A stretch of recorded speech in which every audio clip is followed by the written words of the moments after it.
इस दुनिया में माँ की जगह ले सथा कोई कह दे माँ होती है माँ,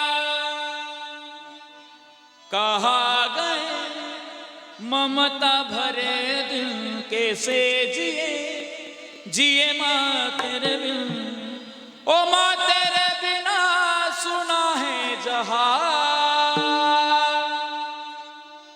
ऐका, घेतलेला अभंग 3 चरणांचा या अभंगामध्ये तुकोबाराय म्हणतात. संताने सरता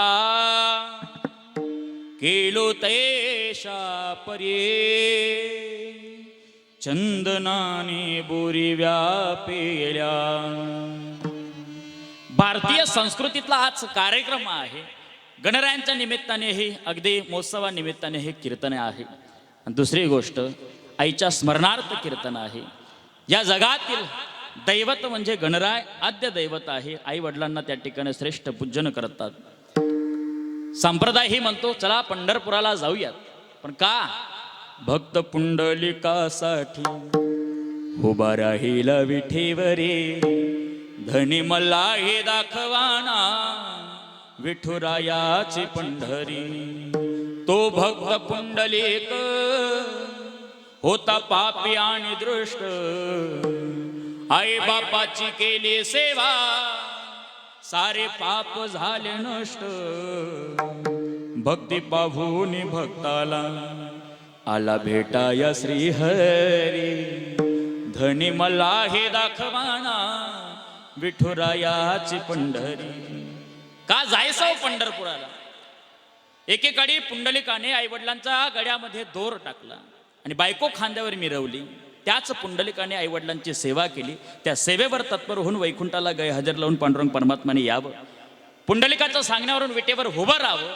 आजही पांडुरंग परमात्मा विटेवर उभा आहे. हेच तर प्रतीक आपल्याला त्या ठिकाणी बघायला मिळतंय पंढरपुराला जाऊन. पण घरी बसल्या बसल्या सासू सासऱ्यांची सेवा केली, आई वडिलांची सेवा केली, तर पंढरपूरचा पांडुरंग आपल्या घरी आल्याशिवाय राहणार नाही. म्हणून ऐका, या जगातील सर्वाधिक श्रेष्ठ असेल तर आईमध्ये रुक्मिणी बघण्याचा प्रयत्न करा, बापामध्ये पांडुरंग बघण्याचा प्रयत्न करा.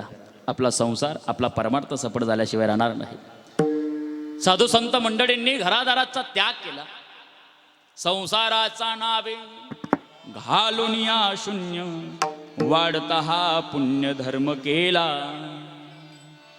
तुम्ही आपण आयुष्यभर घरादाराचा त्याग करू नका, पण 10 दिवस गणपती महोत्सव असेल, सप्ताह असेल, काही धार्मिक कार्यक्रम असेल, त्यामध्ये सहभाग घ्या. अगदी धार्मिक क्षेत्रामध्ये जाऊन तेवढंच पुण्य सामुग्री कमवण्याचा प्रयत्न करा. इतक्या आदर्श आणि पवित्र देशामध्ये तुम्ही आपण जन्माला आलो. ज्या महाराष्ट्रात जन्माला आलात त्या महाराष्ट्रातील आजही असा हिरा जन्माला आला, ज्यामध्ये स्वराज्याचं तोरण ज्यांनी बांधावं, वयाच्या 16 वर्षी ज्यांनी हातात तलवार घ्यावी. स्वराज्य ग्रुप आहे आपला. फार आदर्श वाटला मला की एकेकाळी राजा छत्रपती 3 एप्रिल 1680 जगाचा निरोप घेतो. हे बातमी जेव्हा औरंगजेबापर्यंत पोहोचते, बोले हुजूर हुजूर.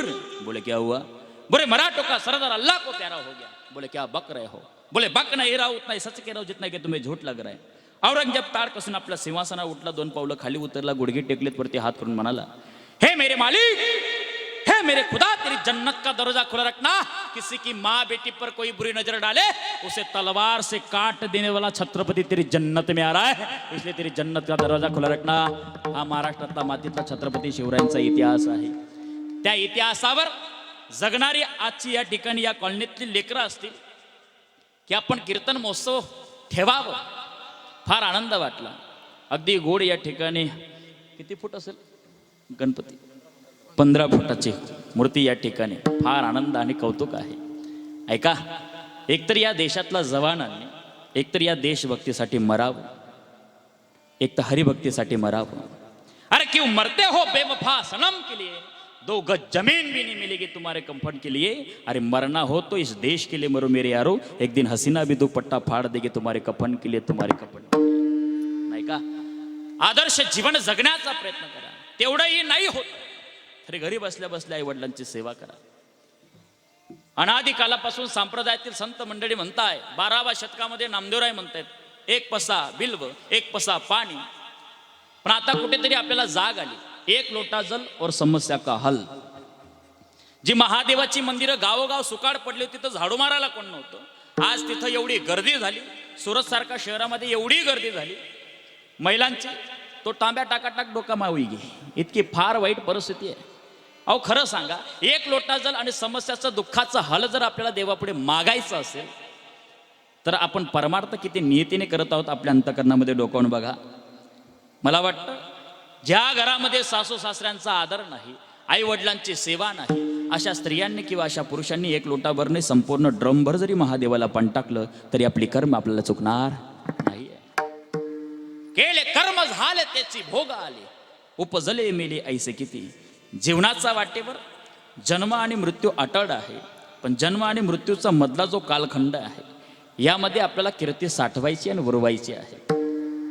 आई, तुम्ही घरामध्ये स्वयंपाक तयार केलेला आहे. महिला मंडळ, तुम्हाला प्रश्न आहे, घरामध्ये स्वयंपाक तयार केला, स्वयंपाक केल्यानंतर आपली घरातले मेंबर असतील 4-5 मेंबर आहेत, जेवणं झाली, मग तो स्वयंपाक उरला पाहिजे का सरला पाहिजे?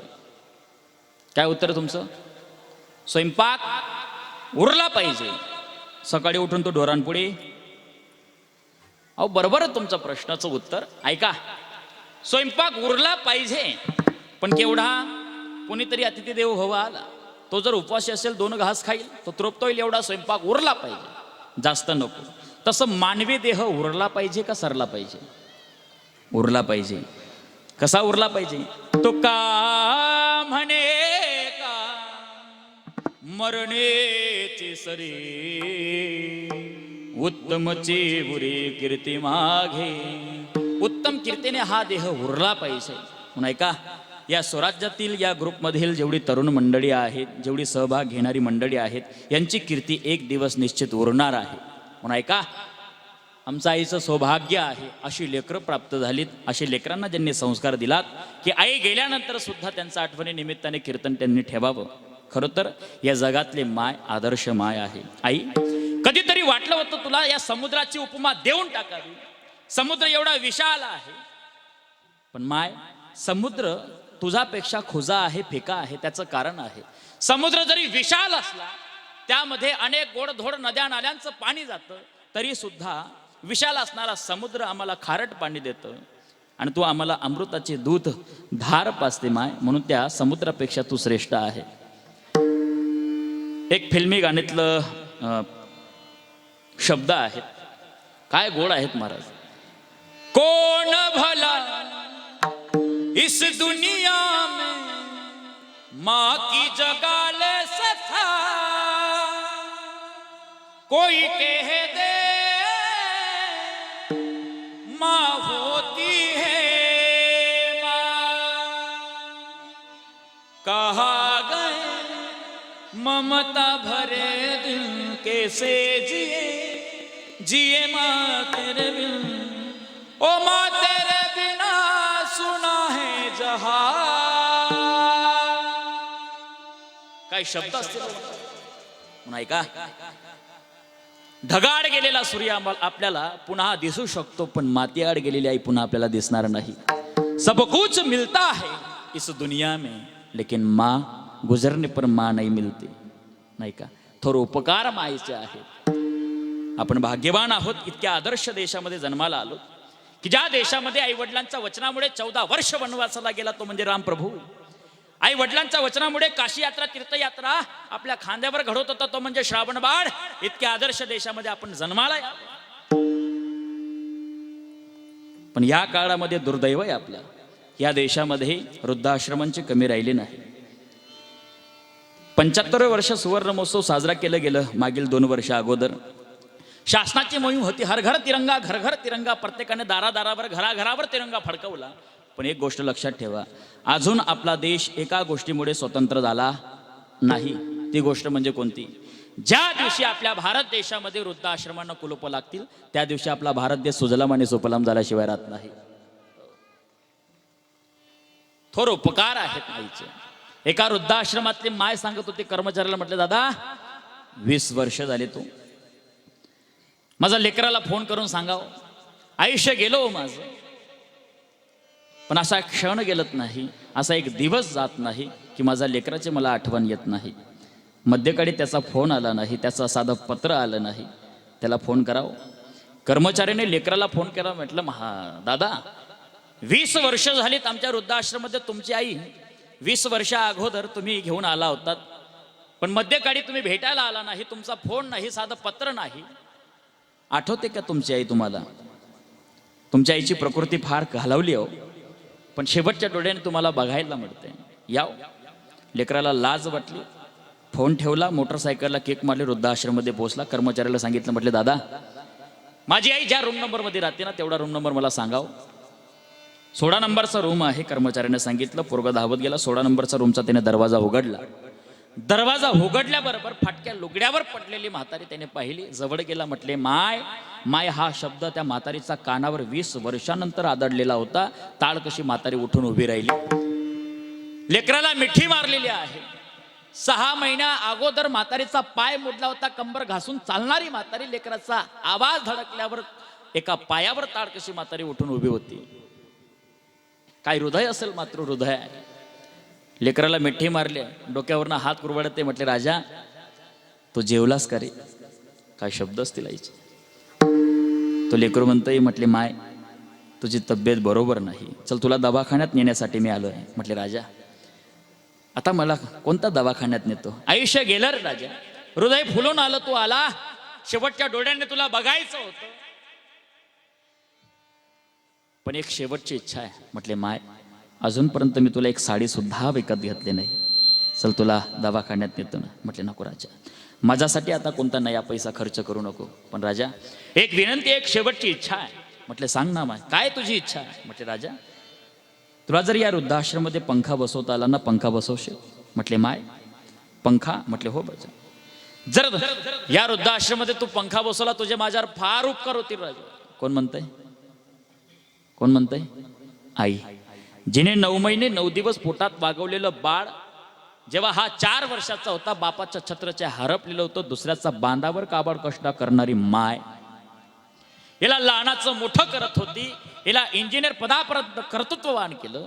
त्या इंजिनियराची माय हात जोडून विनंती करते. म्हटले, राजा तुझे माझ्यावर फार उपकार होतील, या वृद्धाश्रममध्ये पंखा बसव. म्हटले, माय पंखा नाही, एसी बसवतो, एसी. म्हटले, राजा तुला जर एसी बसवता आली ना राजा, तू एसी बसव, पण हे राजवैभव माझ्यासाठी नाही रे राजा. मग माय एवढा पैसा कशासाठी मी खर्च करावा? म्हटले, राजा माझं काबाड कष्टाचं शरीर होतं, म्हणून या डास मच्छरमध्ये मी राहिली. 20 वर्षापासून मी राहते या खोलीला, साधा लाईट नाही, अंधकार खोलीमध्ये 20 वर्ष काढलीत. असा एक क्षण गेला नाही, असा एक दिवस गेला नाही की तुझी मला आठवण नाही. मग माय ही एसी फॅन पंखा हे लावायचं करण्यासाठी? म्हटले, राजा कदाचित तुझी लेकरं जेव्हा मोठी होतील ना, तुला लात मारून जेव्हा या वृद्धाश्रममध्ये पाठवतील ना, तेव्हा तू बिना एसी बिना फॅनचं राहू शकत नाहीत. हिला म्हणावं माय.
जीवाचे हेत वाहे माऊलीचे चेत, ऐसे कडवड्याची जाती.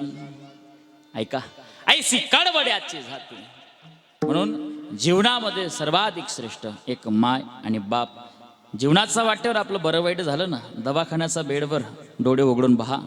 एक तर त्या बेडचा खाली एक तर तुमचा बाप तुम्हाला आढळेल, नाही तर तुमची माय. इतर या जगातला कोणी उभं राहणार नाही, नाही का. साधू संत मंडळींनी आतापर्यंत तेच आपल्याला सांगितलं की बाबा, जीवनाच्या वाटेवर तुम्ही आपण ज्या संसारामध्ये गुरफटलेलो आहोत, तो संसार मायबाप सुद्धा विसरायला लावतो. काय गोष्ट या संसारातली, या संसारातली जी माया आहे ती आपल्याला कधी परमार्थ करू देत नाही, नाही का. जीवनामध्ये साधू संत मंडळींनी एकच ध्यास धरलेला आहे, जगाचा कल्याणा संतांचा विभूती, देह कष्ट भीती परोपकारी, संताने सरता केलो तैशा परी, चंदनाने बोरी व्यापिल्या. या समाजाला जागृत करण्याचं काम साधू संत मंडळींनी केलेलं आहे. आज जगाचा जर काही बदल झाला असेल तर संत मंडळींमुळे. काही मंडळी म्हणतील वैज्ञानिक, म्हटले महाराज या जगाचा बदल काय संतांनी केलाय का, विज्ञानाने केलाय. बरोबर आहे. आज झपाट्याने हे संपूर्ण जे काही जग बदलतं आहे हे विज्ञानाचा साहाय्याने. आज दिवसाचं काम तासांवर, तासाचं काम मिनिटांवर, मिनिटाचं काम सेकंदापर्यंत येऊन पोचलं. याला म्हणावं विज्ञान. विज्ञान इतकं पुढे गेलं, प्रत्येकाच्या खिशापर्यंत आलं. इथली व्यक्ती 1000 किलोमीटर अंतरावरची व्यक्तीसोबत संवाद साधू शकतो, एवढं विज्ञान पुढे गेलं. पण अजून विज्ञानाला एक गोष्टमध्ये बदल करता आला नाही. ती गोष्ट म्हणजे कोणती? विज्ञानाला अजून माणसाचा स्वभाव बदलवता आला नाही. हा, बदल भरपूर करतील हे जे RCCचे घरं बांधणारी आहेत ना. आता काही इंजिनियर मंडळी कॉटला नड्या लावणार आहेत. जसं पाहुणे वगैरे आलेत, एखाद्या स्त्रीला अर्धा किलो तांब्या तो ग्लास भरून द्यावा लागतो. आता पाहुणे आलेत, काओ पाणी तर पाजाव, तोंड पुढे कला घाल नडी. हा बदल होईल, पण माणसामध्ये अजून स्वभावामध्ये परिवर्तन करता आलं नाहीये. बरं ठीक आहे महाराज, जरी माणसाचा स्वभाव विज्ञानाला बदलावता आला नाही, पण संतांना कुठे शक्य झालं. चला, कोडियाची कीर्ती वाढली गहन, केले रामायण राम आधी. वाल्या कोळीमा हत्यारे होता, कथाभाग सर्वांना माहिती आहे. ब्राह्मण मारलेले आहेत. प्रत्येक ब्राह्मणाकडनं नित्यनेमाचा शालिग्राम घ्यायचा आणि रांजणामध्ये टाकायचं. असे 7 रांजण वाल्याने टाकलेत. पण नारदाची भेट झाली, परिवर्तन झालं. कोडियाची कीर्ती वाढली गहन, केले रामायण राम आधी. रामायण होण्याचा आधी वाल्याने रामायण लिहून ठेवलं, म्हणून वाल्याचा वाल्मिक ऋषी केलं साधू संतांचे. म्हणून संतांच्या संगतीचा हा परिणाम आहे. साधू बोधला नुरुनिया ठेला, साधू बोधला नुरुनिया ठेला, साधू बोधला नुरुनिया ठेला, साधू बोधला नुरुनिया ठेला. साहित्य मुराला अनुभव, साहित्य मुराला अनुभव. हरि मुखे मना, हरि मुखे मना, हरि मुखे मना, हरि मुखे मना. साहित्य मुराला अनुभव, साहित्य मुराला अनुभव. हरि मुखे मना, हरि मुखे मना, क्या बात आहे. हरि मुखे मना.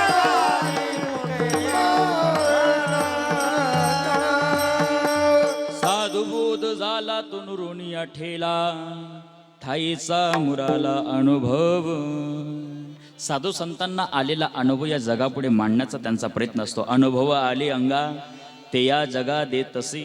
ऐका, संसारात राहून आपण किती लाख पैसा कमवला म्हणजे आपला परमार्थ सफळ होईल. लक्षात घ्या, विमानाने फिरणारी लोक आपण पाहिली, इतका लोकांजवळ पैसा झाला, पण साक्षात जगाचा चालक मालकाने विमान पाठवावं तुकोबरांना नेण्यासाठी इतका श्रीमंत माणूस जगाचा पाठीवर कोणी झाला नाहीये. एक म्हणतो महाराज सोन्याची कंटेनर भरलेली आहेत, सोन्याची खाण आहे माझ्याजवळ. बरोबर आहे बाबा. या रावणानंतर या सृष्टीमध्ये इतका श्रीमंत माणूस झाला, त्यानंतर 2 नंबरला श्रीमंतीच्या बाबतीत तुझा नंबर लागतो, पण तुझा दारावर जिवंत सोन्याचा पिंपळ नाही, याची मला मोठी खेद आहे. चला आळंदी क्षेत्रामध्ये ज्ञानोबरायांच्या दारावर जयाची ये द्वारी सोन्याचा पिंपळ अंगे ऐसे बड रेडा बोली. ज्ञानोबरायांच्या दारावर आज जिवंत सोन्याचा पिंपळ आहे. याचं कारण काय? घरामध्ये नित्यनेम आहे. नित्यनेम नामे ते प्राणी दुर्लभ लक्ष्मी वल्लभ तया जवळी. म्हणून संसारात राहणारी मंडळी विचार करा. माय दरवर्षी अर्धा ग्राम 1 ग्राम नवऱ्याला झगडून झगडून तुम्ही सोनं नाणं केलेले आहे. शेवट अंतकाळ आला, तोडाचा तोड सोनं आपल्या जवळ आहे. गळ्यामध्ये, कानामध्ये, नाकामध्ये, हातामध्ये सोनं सोनं. पण खरं सांगा माय, मेल्यानंतर हे सोनं नाणं नवऱ्याला झगडून झगडून केलेलं वरती घेऊन जाणार आहेत का तुम्ही? उत्तर काय? तुम्हाला कोणा बचत गट ना हप्ता राहते, मी पीडित बोलत राहा. घेऊन जाणार आहेत का? नाही ना. मग मला दी टाका. अहो मला दिलं तरी त्याची काया झाल्याशिवाय राहत नाही. माया के दीवानो सुन लो एक दिन ऐसा आएगा धन दौलत और माल खजाना यही पड़ा रह जाएगा. सुंदर काया हीरे मोती मैं बिखराऊ गली गली ले लो रे कोई राम का प्याला शोर मचाऊ गली गली बोलो राम बोलो राम बोलो राम राम राम बोलो राम बोलो राम बोलो राम राम राम. सुंदर काया मिट्टी होगी सुंदर काया मिट्टी होगी चर्चा होगी गली गली ले लो रे कोई राम का प्याला शोर मचाऊ गली गली बोलो राम बोलो राम बोलो राम बोलो राम बोलो राम राम. सुंदर काया मिट्टी होगी. हे जे शरीर आहे ना, किती घमंड केला आपण, किती वसिला लावला, किती पैसा खर्च केला. म्हणजे येम आल्यानंतर आपण त्याला सांगू एवढी बॅगा पैसे मी तुला देतो, राहू दे मला 2 दिवस. होईल असू शक्य? सुंदर काया मिट्टी होगी. या कायाची एक दिवस राख होणार आहे, माती होणार आहे. चर्चा होगी गली गली ले लो रे कोई राम का प्याला शोर मचाऊ गली गली. काहींचं आयुष्य निघून गेलं, पण संसारात राहून कधी राम म्हणाल तयार नाहीये. अंतकाळी लोकांनी म्हणावं राम बोलू, काय उपाय गाव. पण खरं सांगा, संसारामध्ये राहून किती जरी अपडेट आपण झालो, पण जे समाधान आहे, जे सुख आपण पाहण्याचा प्रयत्न केलेला आहे, ते परमार्थाचा वाटेवर आहे. काहींना 30 वर्ष झालीत, काहींना 40 वर्ष झालीत. संसार करता करता काही लोक वरती गेलेत. माय बापाची शपथ घेऊन हात वरती करून मला सांगा, महाराज मी संसारात फार मोठा सुखी माणूस आहे. करा बरं हात वरती.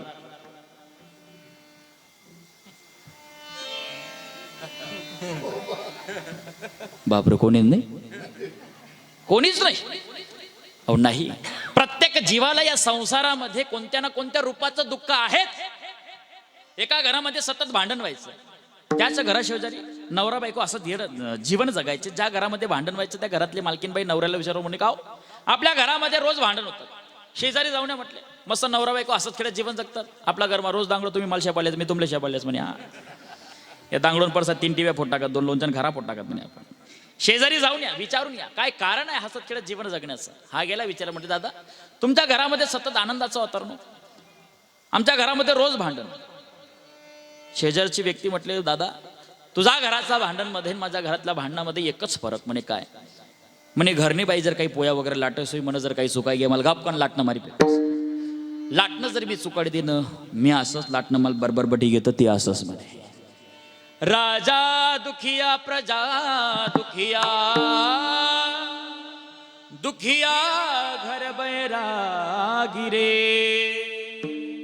प्रत्येक जीवाला कोणत्या ना कोणत्या रूपाचं दुःख आहे. म्हणून ऐका, सुख प्राप्त जर करायचं असेल तर आपल्या घरामध्ये नुसतं 10 दिवस गणरायांचा महोत्सव आहे, त्या निमित्ताने गणरायांची अगदी आराध्य पूजा आपण करावी नाही. आपल्या देवारामध्ये रोजचं त्याचं आगमन आहे. अगदी बसलेलं दैवत, तूच सुख करता तूच दुःख हरता, अवघा दिनाचा नाथा बाप्पा मोरया रे, बाप्पा मोरया रे, चरणी ठेवी तो माथा. तुझं सुख करता तुझं दुकारता अवघ्या दिनाचा नाथा बाबा मोरया रे, बाबा मोरया रे, चरणी ठेवी तो माथा. हे पार्वतीचा बाळा, पार्वतीचा बाळा, तुझा पायात बाळा, पुष्पहारांचा घातली आवाळा, कशाचा आवाज तर झाला न गणपती माझा नाचत आला, वासाचा आवाज तर झाला न गणपती माझा नाचत आला. डीजे नुसतं 10 दिवस 11 दिवस महोत्सव आहे, त्या निमित्ताने आपण डीजे लावून तेवढंच ऐका, तसं नाही. या जन्मामध्ये आपल्या संसारात असणारा आपल्याला काही दुःख असेल, त्या सुख करता दुःख हरता गणरायांना सांगा, 15 मिनिटं देवारा धरा, त्या देवाला आपलं काहीतरी आराध्य त्या ठिकाणी पूजा करा, नित्यनेम करा. आणि काही संसारातलं दुःख असेल देवापुढे मांडा, पण बेमान लोकांना मांडू नका. लोक रडून ऐकतात आणि हसून जगापुढे मांडतात. ऐका, याच गोष्टी वेळोवेळी साधू संत आपल्याला सावध करण्याचा प्रयत्न करता आहेत. मग तुकोबाराय म्हणतात की बाबा, जसं संत स्वतः हा सुगंधित आहेत, जसं चंदन स्वतः सुगंध आहे आणि इतरांना त्या सुगंध करण्याचा प्रयत्न करतो, तसं साधू संत मंडळी अज्ञानाला ज्ञानी करण्याचं काम संतांचं आहे. अभंगातल्या प्रथम पै संताने सरता, संताने सरता, गेलो तैसा परी, गेलो तैसा परी. संताने सरता, संताने सरता, गेलो तैसा परी, गेलो तैसा परी. संताने संताने सरता, गेलो तैसा परी, गेलो तैसा परी. संताने सरता, संताने सरता, गोड महाराज वा. गेलो तैसा परी, गेलो तैसा परी. चंदनाने मोरी, चंदनाने मोरी, व्यापी येल्या, व्यापी येल्या, व्यापी येल्या. गुण दोष याती, गुण दोष याती, विचारी काही, न विचारी काही.